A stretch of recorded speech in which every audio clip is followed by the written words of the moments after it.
এক নাগাড়ে বৃষ্টিতে ভাসছে বাঁকুড়া। বৃষ্টি কমলেও এখনো জলের তলায় একাধিক সেতু। বাঁকুড়া ১ নম্বর ব্লকের কেঞ্জাকুড়া সঞ্জীবনী সেতুর উপর দিয়ে বইছে দ্বারকেশ্বর নদের জল। বন্ধ যাতায়াত, বিচ্ছিন্ন দ্বারকেশ্বর নদের একপারে থাকা প্রায় ২৫টি পরিবার।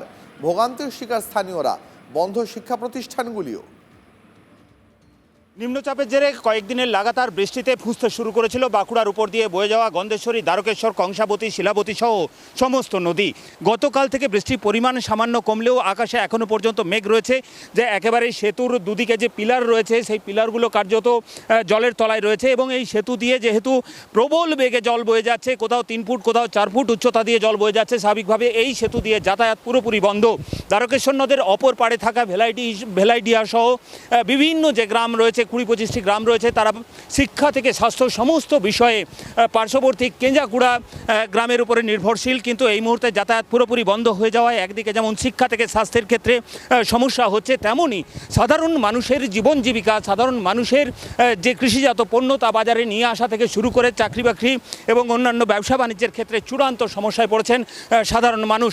আকাশে এখনও পর্যন্ত মেঘ রয়েছে এবং সেক্ষেত্রে যদি আবারও বৃষ্টিপাত হয় তাহলে সেক্ষেত্রে দ্বারকেশ্বরের জলস্তর বৃদ্ধি পাবে এবং এই সেতু দিয়ে যাতায়াত যেটা বন্ধ রয়েছে সেটা আরও কয়েকদিন বন্ধ থাকবে, অন্তত তেমনটাই আশঙ্কা স্থানীয় বাসিন্দাদের। বাঁকুড়া থেকে ক্যামেরায় বুধন কর্মকারের সঙ্গে হীরক মুখার্জি, TV9 বাংলা।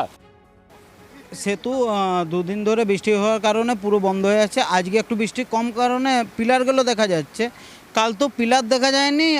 আবার পিলারের উপরে প্রায় মানে ১ হাতের মতন জল যাচ্ছিল। এমনকি স্কুল সব আমাদের কেঞ্জাকুড়ায়, তাদের এখন পুরোপুরি যোগাযোগ ব্যবস্থা বন্ধ। এমনকি আজ বলে নয়, এই যদি আপনার পরীক্ষা পড়ে তাদের পরীক্ষা বন্ধ হয়ে যায়, কিংবা ১৫ থেকে ২০ কিলোমিটার ঘুরে পরে তাকে পরীক্ষা দিতে আসতে হয়। আমি যেমন ঘুরে আসছি বাঁকুড়া হয়ে, মোটামুটি ৪০-৪২ কিলোমিটার ঘুরি পরে আমি এদের কাছে। আমার রাস্তা অ্যাকচুয়ালি এটাই। আমি এধার পথে আসি চিকচামা হয়ে